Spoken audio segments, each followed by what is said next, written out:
On tonight's Whatever Happened To segment, Natalee Holloway. The Alabama teenager was on a graduation trip to Aruba when she disappeared back in 2005. Her case ignited a media frenzy which failed to produce any real answers. Welcome back, everybody, to another episode of the Rigor Mortis podcast. My name is Adam, and again with me this week, we've got Jason. How are you today, Adam? I'm doing good, buddy. I'm doing good. How are you? Happy to be here. It's been a rough weekend of the whole family being sick, but we're doing better now and ready to record. Yeah, the cold and the flu, it's in full swing here in Maine. It's like the kids go back to school and the only thing they bring home is sickness. Sickness and homework, that's all. Yeah. That's all we get. Knock on wood, we've been pretty healthy in my house, but I'm sure our luck's going to change at some point this winter. So other than that, what's up, man? What brings us here? Today we're going to do the story of Natalee Holloway's disappearance. Very good one. This is another one from our childhood. Very interesting. Yeah, it seems like this is the time where the 24-hour news cycle was coming in, and it was stories like these were basically broadcast around the clock, so you kind of remember them from that age. Yeah, and this is definitely one that I do remember early on. I'm sure a lot of our listeners, are familiar with as well. Right. So Natalee was an 18-year-old woman from Alabama. She was one of two children to Dave and Beth Holloway. Her younger brother, his name was Matthew. Yeah, and they were raised mostly by their mother. Yeah, her parents got divorced in 1993, and her mother actually met a businessman from Alabama, and they moved to Mountain Brook, Alabama at that time. She was originally from Clinton, Mississippi, I believe.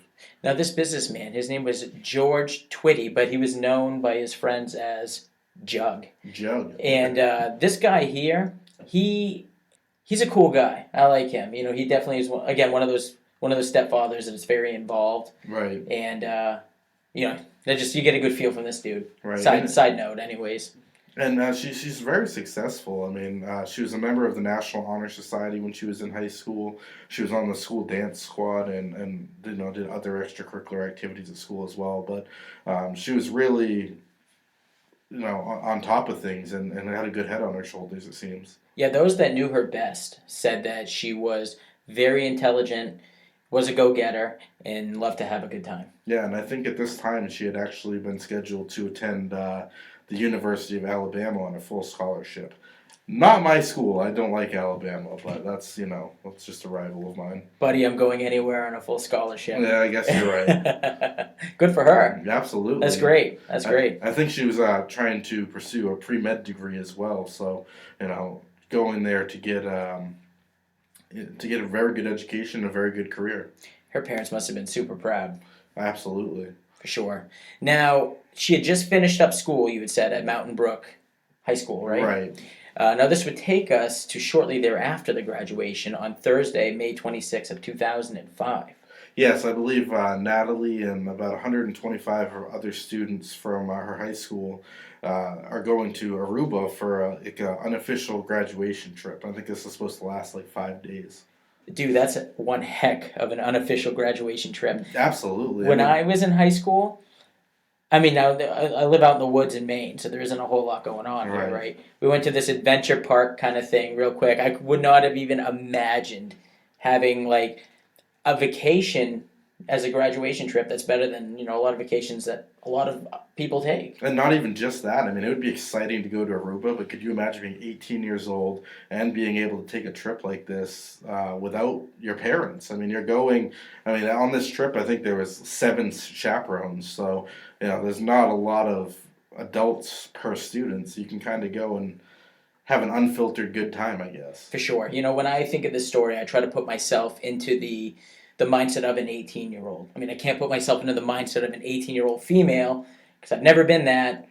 But as an 18-year-old, you can almost imagine the excitement and the anticipation that must have been building up, leading to this. You and 124, 125 of your classmates are going to go down there for 5 days and have a hell of a time. Right. And one of the chaperones, his name was Bob Plummer. He was I believe he was like a custodian, but he was a chaperone on the trip.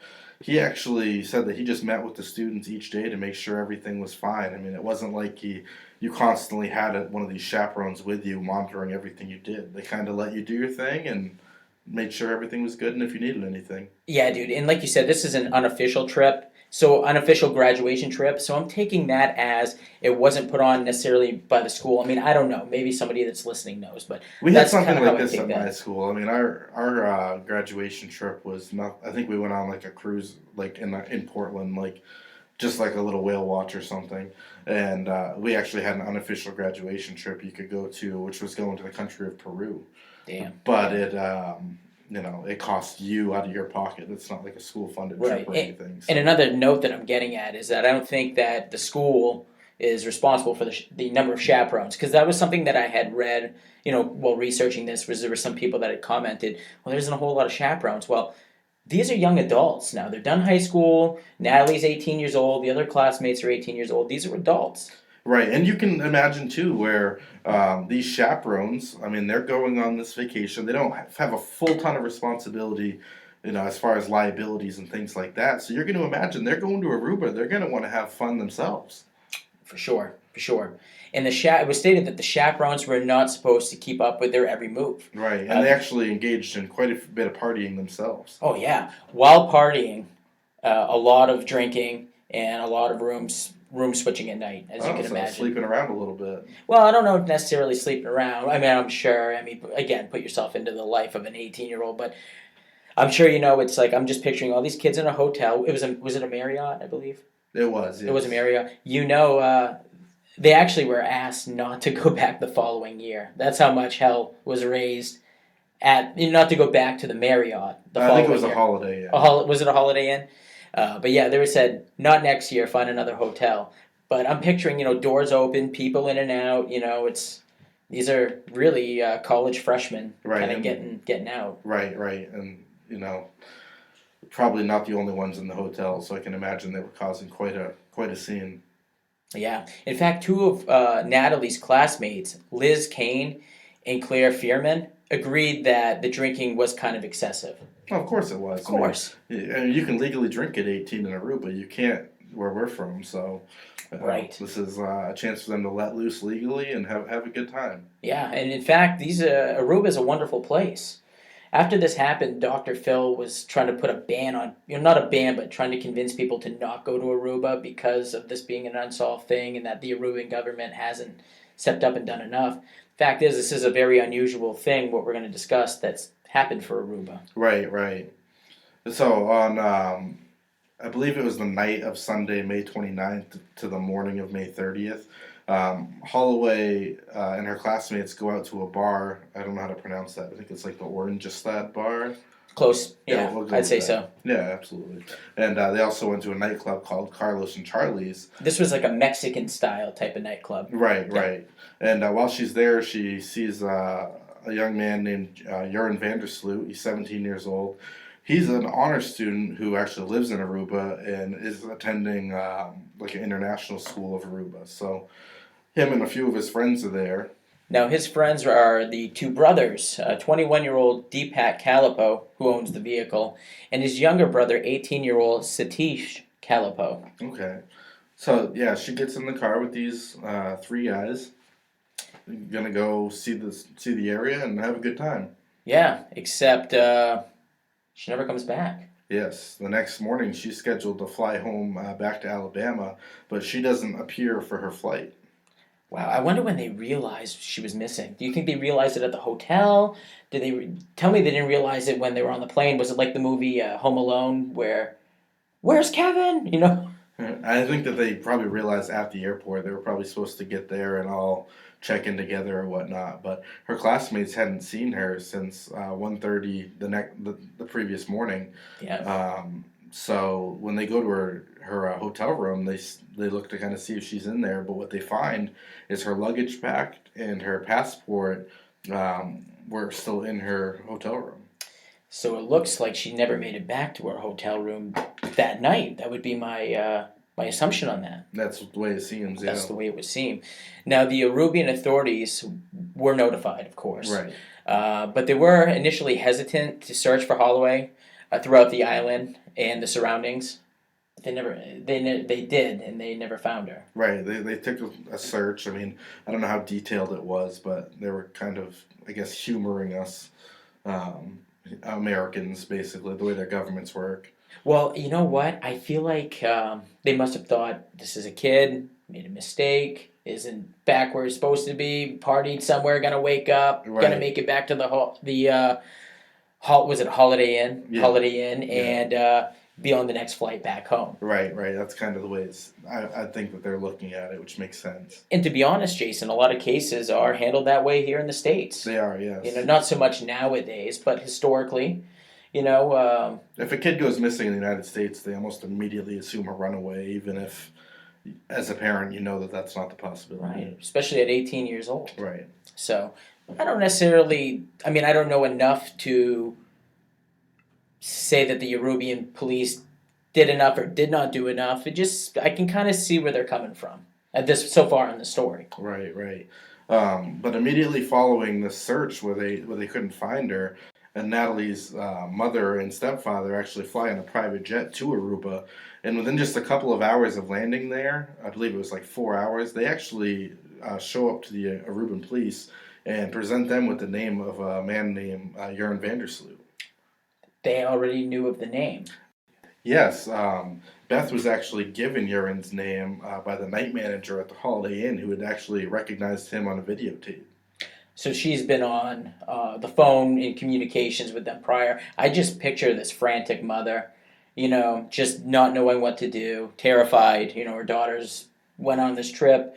She's not coming back, and she's reaching out to whoever she can reach out to. I mean, right, and Natalee, I mean, like we said before, was a very good student, very good person. So this is completely out of character for her if, you know, she's with this guy in his room or at his house or whatnot. So the mother's really alarmed by this because it's not like Natalee to not show up. Now, Natalee's mother and stepfather, along with some friends, went to the Vandersloot home. This is just crazy. Could you imagine? And, of course, they had with them the presence of 2 Arubian police officers.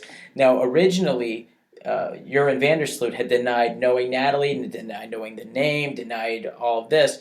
Then after, further conversation, then he kind of comes out with the following story, which was that him and his 2 friends that we had stated earlier, and they were also at the house at the time also. So they were there during this whole interrogation, said that they drove Natalee to the California Lighthouse. This was after leaving the club, and because she wanted to see sharks. And I don't know what kind of sharks you're going to see at in the middle of the freaking night. Right.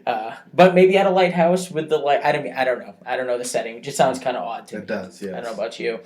And that they later dropped her off at her hotel. And this was around 2:00 in the morning. So that's interesting. I mean, her friends state that they saw her at the bar as late as 1:30, and they claim they went to this lighthouse and drove her back to the hotel all within a half an hour. That's kind of weird. Maybe they drove to the lighthouse and they said, "How the hell are we going to see these sharks in the dark?"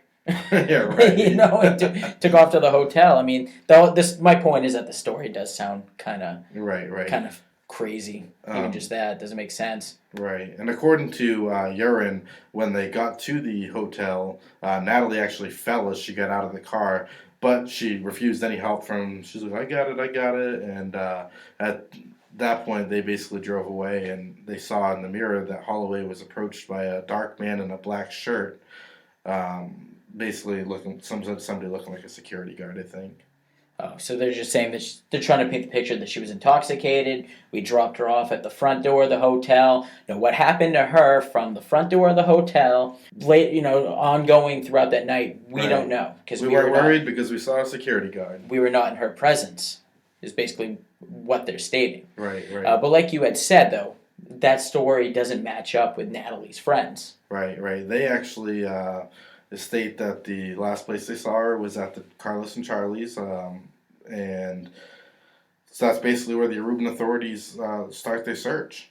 Yeah, and immediately search and rescue efforts begin. And at this point, I'm thinking that the Aruban authorities can smell that there's something wrong, and they're kind of ramping things up. They're taking things from, you know what, she's drunk, she had some fun, she's gonna reappear, to there is something probably going on with Natalee. Right, right. And I mean, this is a tourist island as well, which, again, a missing 18-year-old girl doesn't look great for your tourism, so it's something they want to get cleared up quickly. Of course, you've got a foreign person that's gone missing in your country. Right. Not good.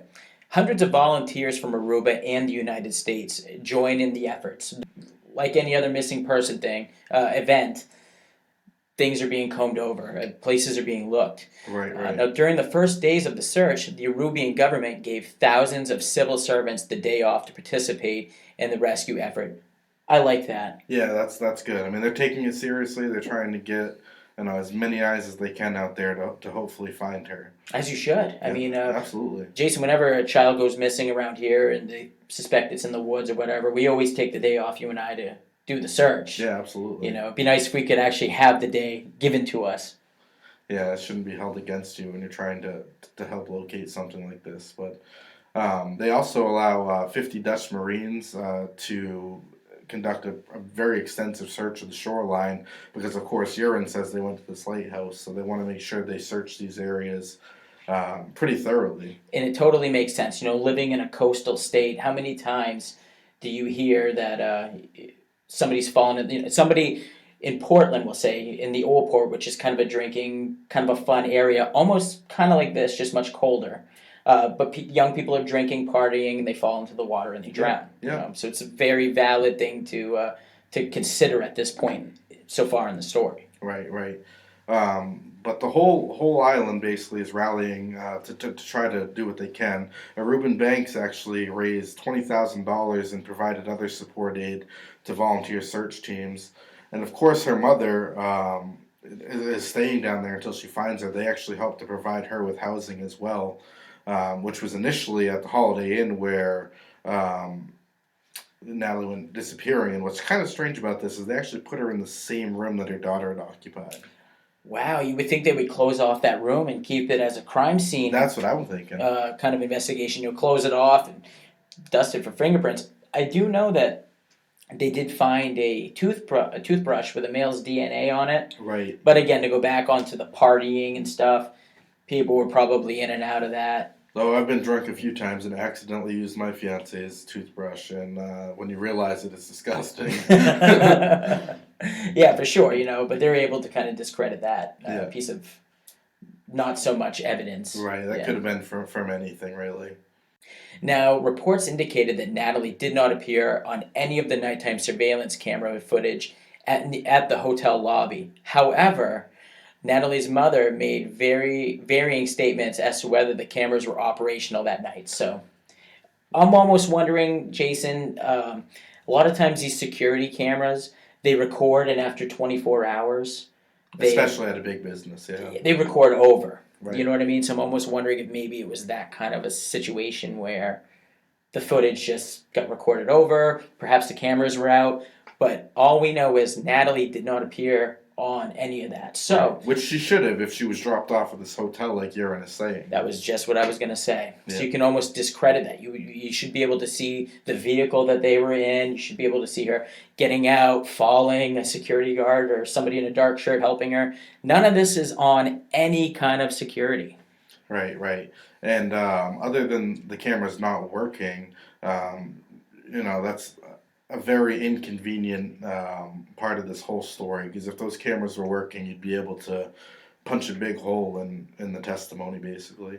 Of course. It's terrible. I bet you they're working now. Actually, I believe this hotel is no longer there. It's been torn down, and there's another hotel in its place. But, wow, interesting. Yeah, side note. Well, the police commissioner in Aruba actually states that even though she wouldn't have appeared in these cameras, there is other ways that she could have got into the lobby and returned to her room. Sure. Maybe like a little side entrance or... Yeah, I could see that. Sure. Yeah, of course. Now, a search for physical evidence was extensive and subject to occasional false leads, of course, especially with this be gaining almost a global scale. You know what I mean? Everybody almost wants to be involved. Now, an example of this is a possible blood sample taken from Deepak Kalapo's car, tested and was determined not to be blood. Yeah, so, I mean, this is obviously a false lead. I wonder what they saw that they thought was blood. I know, it's kind of interesting, huh? Ketchup, maybe? But you know, you find something like this and you leak it, and then all of a sudden it's coming back to the U.S. press. Oh, but there's blood found, there's blood found. Right. And that can totally skew where an investigation's going. Right, You right. know? So it's unfortunate. Right, and the American law enforcement is trying to be involved as much as they can.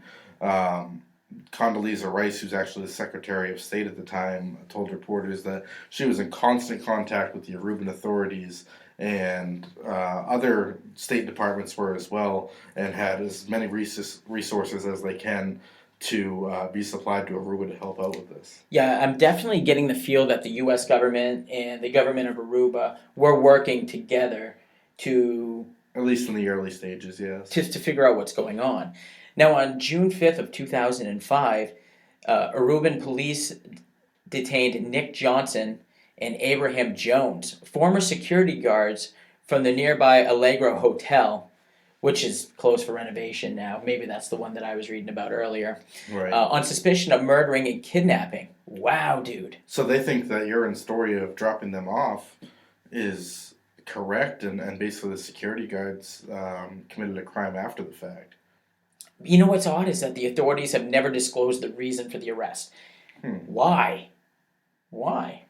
Right. I mean, if you've been able to release them, I'm assuming, because nobody's, that's, I don't know, seems strange. Right. They never confirm it, but there are reports out there that said that these two former security guards were known for basically going around to different hotels and picking up women.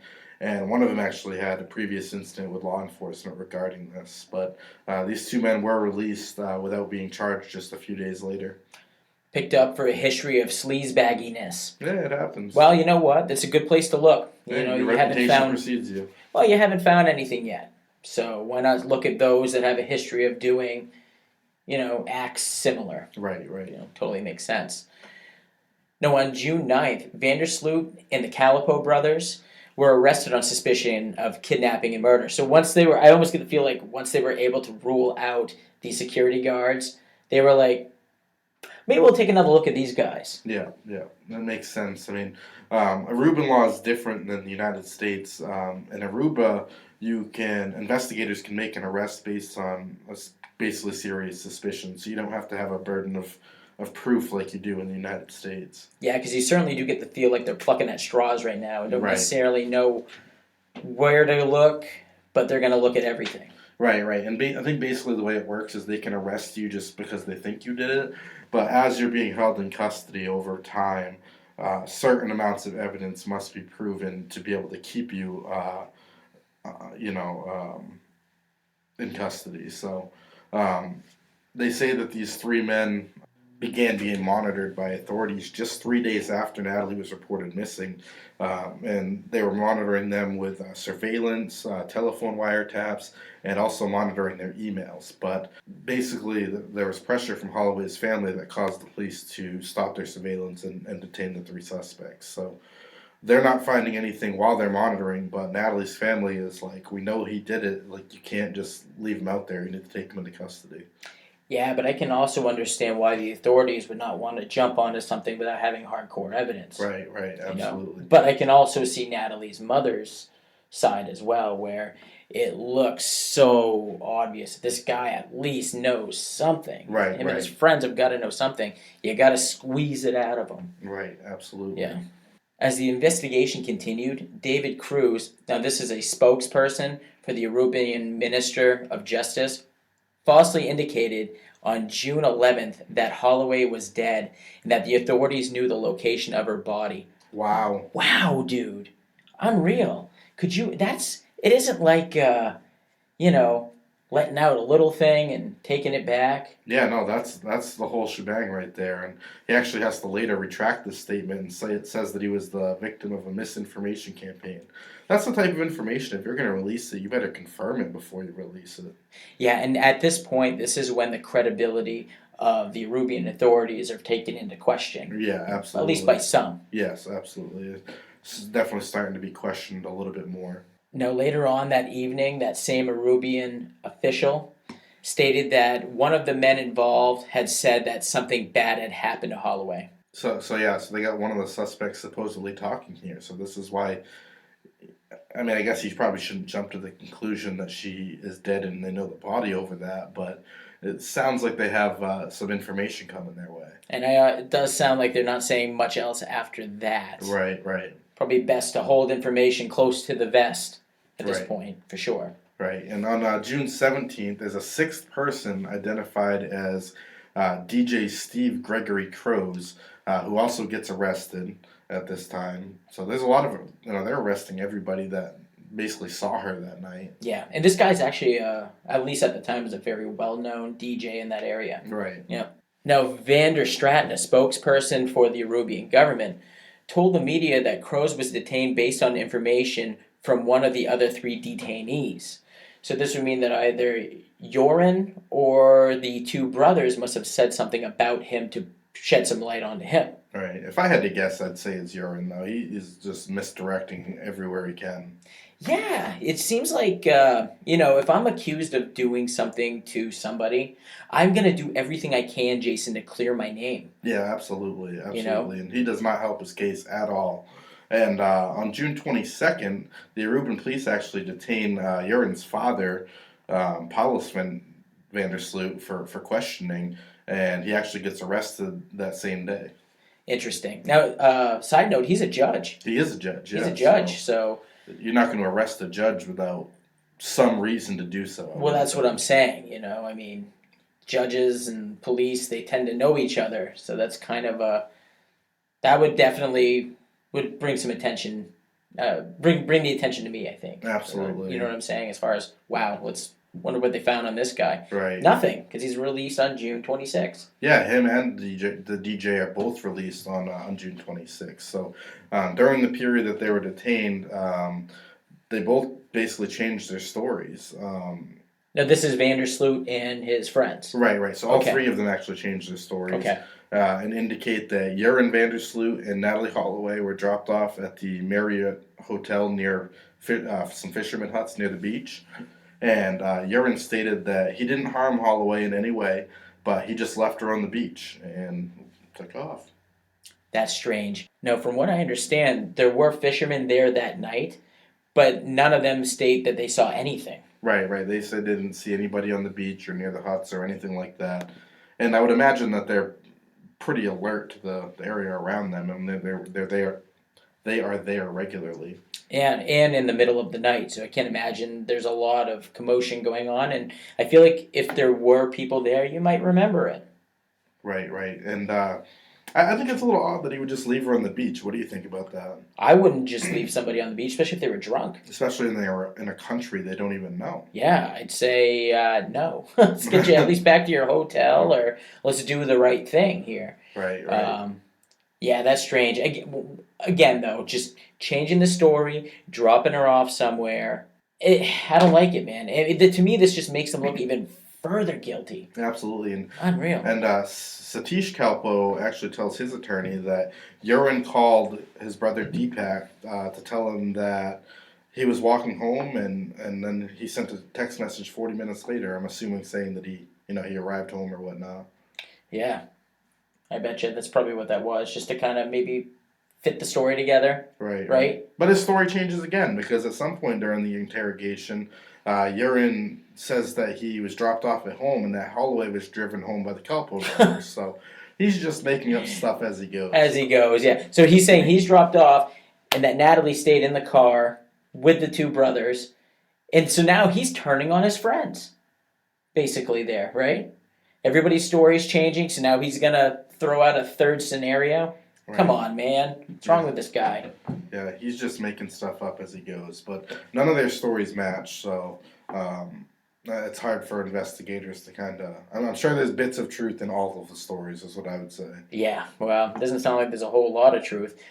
So this would take this story to July 4th, when the Royal Netherlands Air Force deployed 3 F-16 aircraft equipped with infrared sensors to aid in the search, but the results came up empty, as we all know.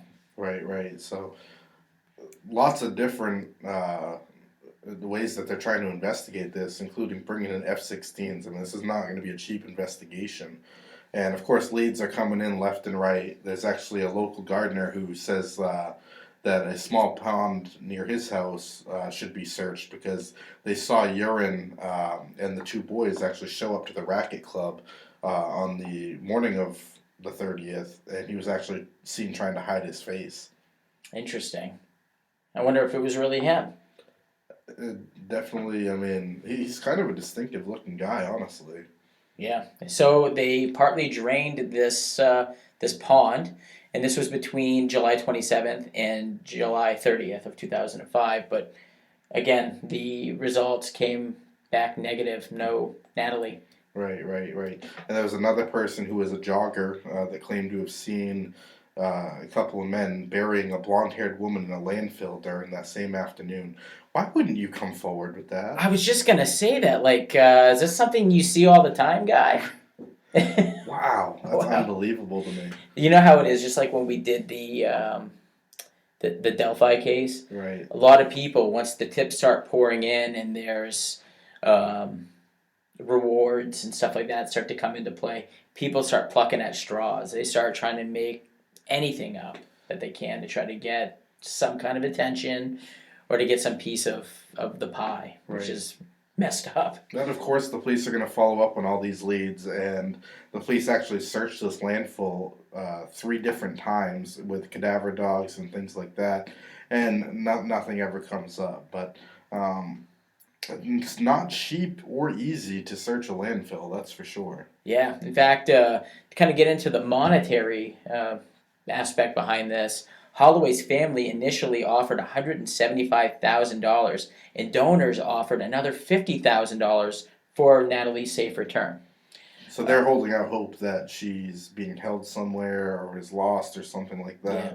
And unfortunately, 2 months after her disappearance, the reward increased to $200,000, from $200,000 rather, to $1 million, with a $100,000 reward for information leading to the location of her remains. So, Right. So I mean, things changed in 2 months as far as their outlook. yeah, they're definitely kind of taking a much more grave approach now. Right. As time's gone on, I'm sure it's hit home that she's most likely not gonna be found alive. Right. Unfortunately. In August of 2005, the reward for information leading to Natalee's corpse was increased from $100,000 to $250,000. Wow. So they're just upping the money, but nothing's coming of it. nothing's coming of it. They're hoping by increasing this monetary value that somebody's going to come forward and crack the case. Yeah, and it doesn't happen. But at this time, the FBI announces that Aruban authorities has provided the FBI with documents, suspect interviews, and other evidence on the case. And investigators had actually found a piece of duct tape with strands of blonde hair attached to it. The samples were tested by a Dutch lab. A group from the Arubian police and prosecutor's office then traveled to the FBI Central Laboratory in Quantico, Virginia, to consult with American investigators. Right, and they test those hairs a second time at that point, but the FBI says that the hair samples did not belong to Natalee. Yeah, just a rogue piece of tape with hair on it, Nothing unusual here. And the thing is, too, if you're near the beach, I mean, anything can wash up at any time. I mean, I've seen some weird stuff on the beach near the ocean. Yeah, and really tape collects anything. Yeah, So, absolutely. Guess it's not terribly unusual to find something like that, but you kind of hope it would have been, some kind of piece of evidence that would have helped. Right. Now the Calipo brothers are rearrested again on August of 26th, Wow. along with another new suspect. This is 21-year-old Freddie Ambrosi. Now, Ambrosi's lawyer said that his client was suspected of taking photographs of an underage girl and having inappropriate physical contact with the same girl. Okay, and this actually occurred before the Holloway disappearance? Yeah, it would have. So this guy's just probably being looked at because he's a known perv. Yeah, and they're saying that the Calipo brothers were involved in that incident as well. So Urin's mother at this time says that basically this is just a desperate attempt to get these boys to talk, but there's really nothing for them to talk about. So Urin's family standing by by him during this time, basically saying that this is just a witch hunt. Yeah, but you know what? It really isn't. When you keep changing your story, you keep saying, "Well, we dropped her off here, we dropped her off there." Oh, well, guess what? They dropped me off at home, and they took off with Natalee. And now let's talk about a DJ. Let's talk about this other sicko that takes pictures of people. I mean, this guy could not look more guilty. Right, absolutely. He's not helping his case at all. So. Not at all. And on September 3rd, the 4 detained suspects were released by a judge despite the attempts of the prosecution to keep them in custody. I think at this point they're just getting stressed out with all of this.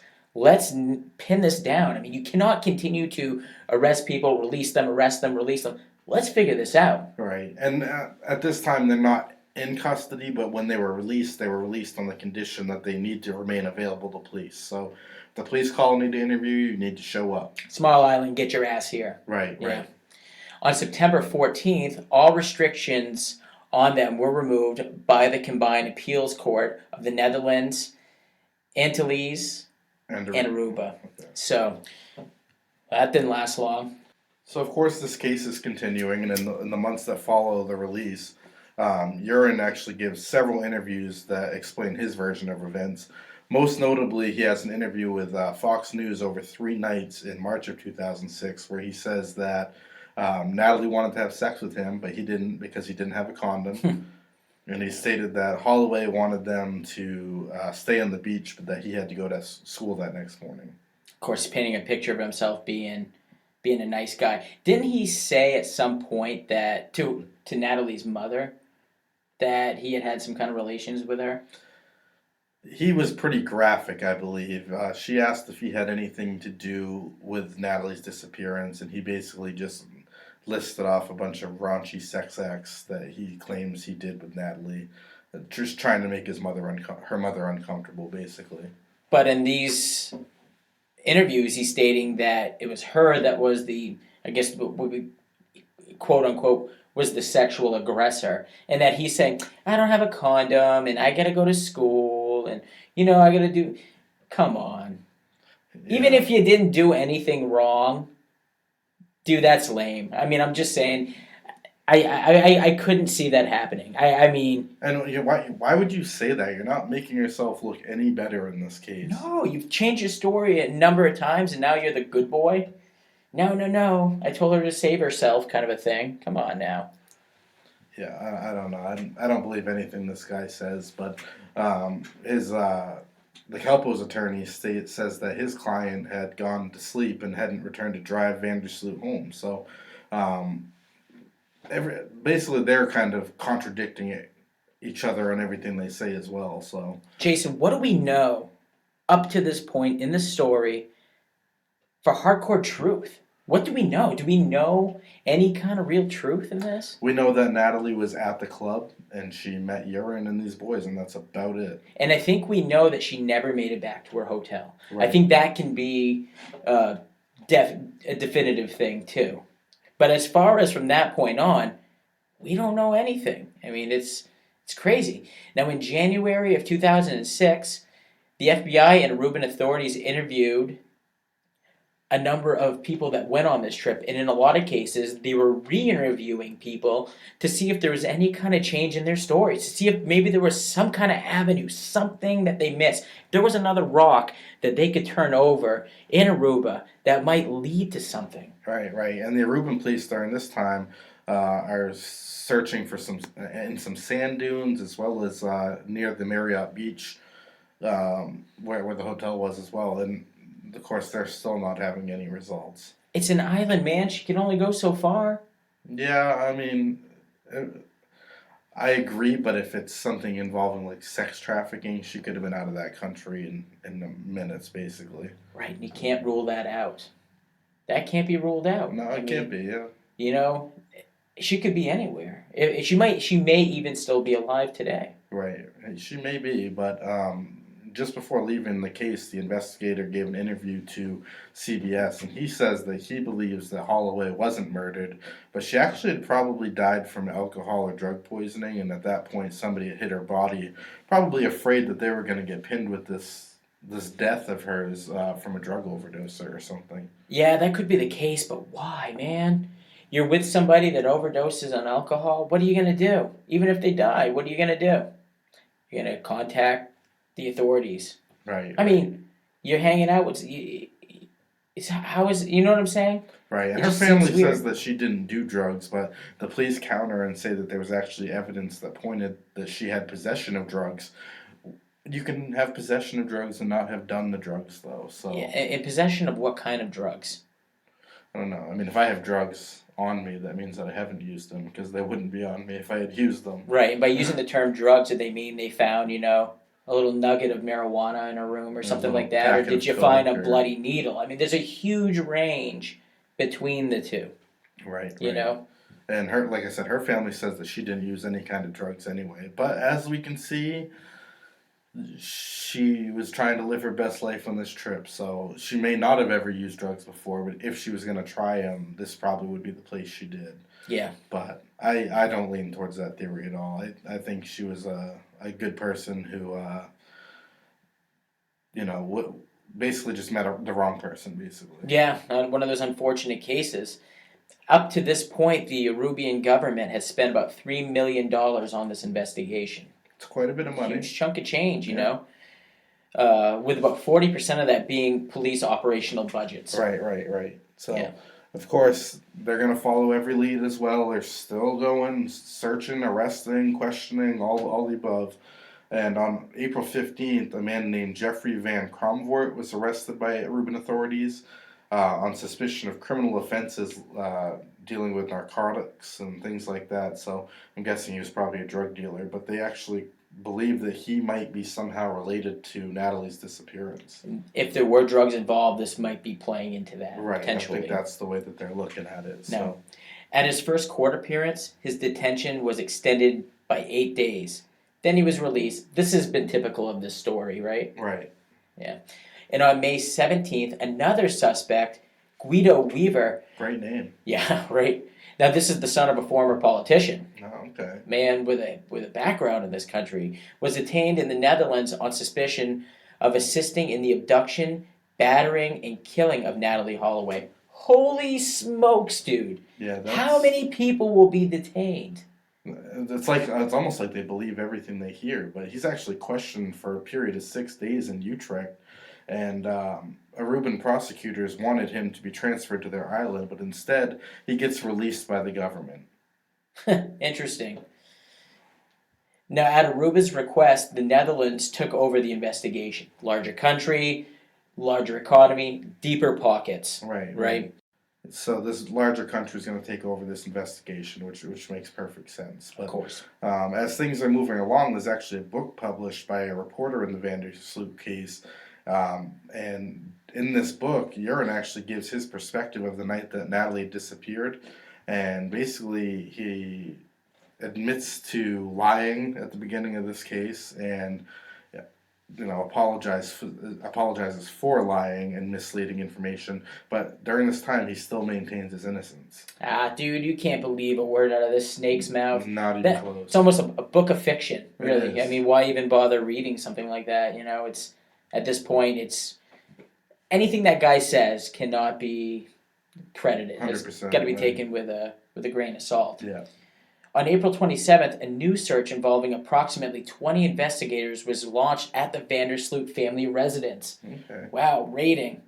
Dutch authorities searched the yard and surrounding areas using shovels and thin metal rods to penetrate dirt, checking for abnormalities, see if there's anything that they can find. Why they didn't check there sooner with this guy being such an inconsistent person involved in this? I don't know. You would think they would have been checking for abnormalities and ground penetrating radar right off the bat. I mean, they've already spent over $3 million in this investigation. Right. And of course they don't find anything suspicious on the property, and a couple weeks later on May 12th they move on to the Calpo family residence. Those two brothers were detained for about an hour, basically for objecting the police's advances to search the property, and the reason why they say they objected was because they weren't shown like a search warrant, essentially. I think these guys had something to do with it, I'm just going to say. I mean, I can't say for sure, But put yourself in their shoes. Let's say they did. They'd have reason to object to their residence being searched. But even if they didn't, they've already been arrested, what, 6 or 7 times? They're tired of being harassed. Leave me alone. Right. So I can kind of see both sides of that argument here. Yeah, I could see that as well. But the prosecutor's office says that this is just the purpose of this visit is to get a better image of the place, or to basically get a visualization of how these crimes could have been committed if they were done at the property. But again, Jason, why now? Why not sooner? By this, so much time has passed by this time that any evidence that's there is probably compromised. Of course. Unless, of course, there's a body there. Of course, but behind the ball every time, Right. So, now, citing what was described as newly discovered evidence, Arubian investigators rearrested Vandersloot and the Calipo brothers on November 21st of 2007. these guys have been arrested about 30 times. This doesn't happen in the United States. Once they arrest you, they need to take you to trial or it's done. No, and you know what? We have laws against this kind of stuff, and this is why. This is crazy. Now, again, this is on suspicion of involvement in manslaughter and causing serious bodily harm that resulted in the death of Natalee Holloway. So this changed. It isn't necessarily the murder of, but more along the lines of alcohol poisoning, maybe overdose on drugs, those kind of things. Right. And hid the body in fear for their, freedom or whatever. But that's a total change now in this. Yeah, and it's basically the same song and dance for the next few years. I mean, these boys get arrested, they get questioned, they get released. Other people get arrested, they get questioned, they get released. Nothing happens for a few years. And then on March 29th of 2010, Jeroen Vandersloot contacted Beth Twitty's legal representative with an offer to reveal the location of Natalee's body and the circumstance surrounding her death if he was given an advance of $25,000 US. Wow. Yeah. That's almost like admitting something, right? Right. And I believe he says he wants the advance of $25,000, but he wants a total of $250,000. So $250,000 is what he wants total. Right. Now he's playing on the emotions of a mother who's lost her child, and now it's been 5 years, and she wants some kind of answers desperately. She always has. Right. But I'm sure that hunger to know what happened just continues to grow as time goes by. Right. And of course her legal representative gets a hold of the FBI and lets them know that Jeroen's reached out with this offer. And the FBI agrees to proceed ahead with the transaction. So on May 10th, Jeroen had a total of $15,000 wire transfer transferred into his account in the Netherlands.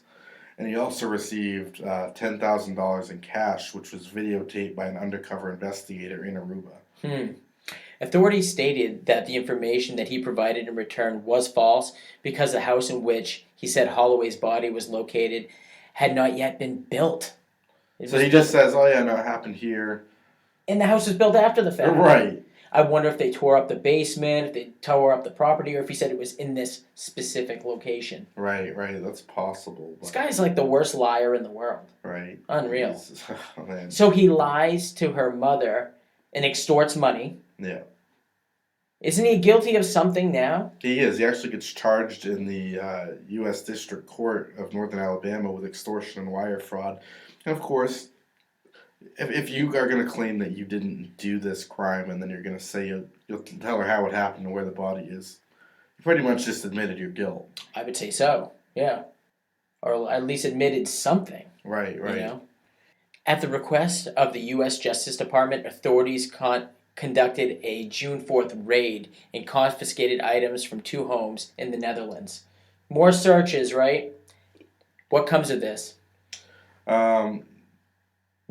Nothing really, yeah. Nothing really. And Natalee's dad returns to Aruba on June 14th to pursue new possible clues that of course, are coming about. But on the next day, May 30th, 2010, things get really real. Yeah. Now, this is 5 years to the day after Natalee's disappearance, right? And Stephanie Flores Ramirez, she's a 21-year-old business student student. She was reported missing in Lima, Peru. Okay. Interesting, right? She was found dead 3 days later in a hotel room registered in Vandersloot's name. Unbelievable. Yeah, surprise, surprise. And on June 3rd, Vandersloot was arrested in Chile on a murder charge and extradited to Peru the next day. So he's known in this whole region, basically. I mean, he is known that he's somebody the authorities should be keeping an eye on, I think. I mean, come on. I mean, that's how in this country, if you're under that kind of an investigation, you would not be allowed to go somewhere else. Right. No, not at all. Not at all. But this guy's on a vacation, and you know where he got the money, I would assume. Yep. Yeah. Yeah, that makes sense from Mrs. Twitty. From Mrs. Twitty, yeah. He would have gotten the money from that, and now he's going to blow it on whatever. Yeah, decides to take a trip to Peru. On June 7th, the Peruvian authorities actually say that Urine confessed to killing Stephanie Flores after he lost his temper because she accessed his laptop without permission, and actually found some evidence on this computer of his that links him to Natalee's disappearance. He said that? He said that. I mean, this guy, what more do you need? Wow. What more do you need? What do you think he had on his computer that linked him to Natalee's disappearance? Who knows? I A bet friggin' map? That's I mean, what I'm thinking. He probably had a map that had, key, or maybe like a Word document where he's telling his story or something like that. But wow, that's crazy. unfortunately, because this crime happened in Peru, the investigator was only limited to asking questions pertaining to Miss Ramirez and not the Natalee Holloway case. Right. So, he or she probably wanted to, though. Right. That's but very he did tell Peruvian authorities during his confession that he did know where Natalee's body was, and he did offer the Aruban authorities to help find it. But, Yeah, another $25,000 would help, in advance, of course. Right. But Urine, of course, admitted to the extortion plot, saying that he wanted to get back at Natalee's family. So he's really bitter against them for some reason. Yeah, I mean, to play devil's advocate, if he is innocent, and I don't think he is, his whole life has been hell since this has happened. I could see why he'd be angry. Why would you be angry with the Holloways or with Beth, Twitty, rather, and that whole family, when all they want's their loved one back? But I can see, you know what I mean? Yeah, but he's not innocent. I'm sorry. Oh, I'm sorry. Nah, this guy here, he'll take advantage of anybody in any way. He certainly was. I mean, he is found guilty, of course, for killing Stephanie after his confession. And in Peru, they got pretty light sentences. He's only sentenced to 28 years in prison. yeah, it's like Canada. I think 25 is life. So he's a young man. He'll get out. He'll get out. Yeah. Wow. Maybe get out.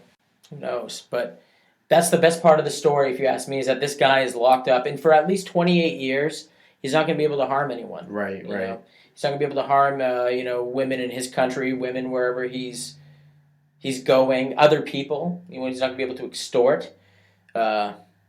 Shit, though, man. Yeah, and of course Beth refuses to, sign Natalee's death certificate, but her father, Dave Holloway, files a petition with the Alabama courts to have his daughter declared legally dead. I'm assuming this would release assets, which is his reason why, but when these papers were served to his ex-wife, Beth, she announced her intention to oppose the petition, so she wasn't ready to have Natalee declared dead. She just doesn't want to admit that she's dead. Right. This is a terrible thing. Right. It's her child. A judge does hold a hearing in 2012, and he did sign the order declaring Natalee legally deceased. Yeah. Eventually that's what's going to happen. Yeah. And to this day, this case remains unsolved. It does, yes. It does. There's not much else. Been some interesting leads, though. In 2010, tourists actually found a jawbone on a beach in Aruba, and the preliminary examination determined that the bone was from a young woman, but this was found to not have anything to do with Natalee. Interesting. Just a lone jawbone washed up on the beach. That's questionable, I would say. Yeah. Well, man, what you think? What's up? Who did it? Urine definitely did it. Yeah. I'm not sure if I'm deciding if the other two guys are involved or not, but I can't believe that he would have been able to kill Natalee or move Natalee's body on his own without a car. He would have needed one of those boys with the car, I think. And I'm pretty sold that one of those boys, if not both of those boys, were in some way involved, just because they continued to change their stories as well. Yeah, I mean, it turned out from none of us did it to all just blaming each other. I mean, the brothers are trying to make Urine look bad. He's trying to make them look bad. Instead of just keeping their story straight, and at that point, it gets a lot easier for the authorities. Yeah, I'll tell you what, man. Either way, I really hope for the family, for Natalee, for all those that have been involved, I really hope that there's some kind of closure. I really hope that they're able to resolve this case because it's a terrible thing, man. It is. You know, it's unreal. Let us know what you guys think. You can reach us at our email, which is therigormortispodcast@gmail.com. Yep, and on all of our social medias at the Rick and Mortis Podcast, Facebook, Instagram, Twitter. Yeah, all that good stuff. You can find us wherever podcasts are found. You can find us on YouTube. And we got to say, we are really, really appreciating all the feedback and all the shares we're getting on social media and the conversations we're getting to have with, you guys listening. Yeah, and all the support that we've gotten from you guys every week when our episode released. We're pleasantly surprised with how many of you are listening. Yeah, the downloads are great. We've been heard in, at this point now, all 50 states and several countries, so we really appreciate it. There's a number of ways you guys can help us grow the podcast. Of course, we have a Patreon, but another way that doesn't cost you any money is to just share our show with a friend. Yes, absolutely. I mean, if you know somebody who's looking for a new podcast to listen to, just throw us out there, and we really appreciate that. Yeah, word of mouth is huge. It is. And on that note, see you next week. Catch you next week. It's something you'll never get out of your mind. 13 years after the disappearance of his daughter Natalee, Dave Holloway is still searching for answers. You always think about what could have been and what happened. In 2005, the 18-year-old from Birmingham, Alabama, vanished from a high school graduation trip to Aruba. Natalee, in a sense, became America's child. And Aruba became the center of this international mystery. She was last seen leaving a popular bar with then 17-year-old Joran van der Sloot. Joran van der Sloot was not arrested until 10 days after Natalee went missing. And I think the news media, their involvement forced this. International news crews descended on the tiny island nation as the mystery around Natalee's disappearance became a major story. The enormous American media pressure is what I think drove the Aruban government to understand that this case was not the ordinary criminal case. Van der Sloot was never charged. Joran van der Sloot, the prime suspect, was such a sleaze. It was clear that he was not telling the truth. T.J. Ward was an investigator hired by the family in 2005. He continues to work on the case today. Do I believe Joran van der Sloot is directly involved with the disappearance of Natalee Holloway? Absolutely. Van der Sloot is currently serving time in a Peruvian prison for the 2010 murder of 21-year-old Stephanie Flores Ramirez, who was strangled in a Lima hotel room on the 5th anniversary of Natalee's disappearance. And I think Aruba has taken a position now, why open Pandora's box for the next 20 years? He's going to be in prison, and then he's going to have to face federal charges in the United States for extortion. That's because before leaving for Peru, van der Sloot allegedly demanded payment from Natalee's mother, Beth, for information on the whereabouts of her daughter's remains. I know what it's like to have a child go missing. In 2010, Beth Holloway launched the Natalee Holloway Resource Center, a nonprofit focused on preventing other families from having to go through what she and her ex-husband have been dealing with for the past 13 years. As a parent, you want to know exactly what happened. And right now, we don't have Natalee, and we don't know any more than what we've known really from the first day.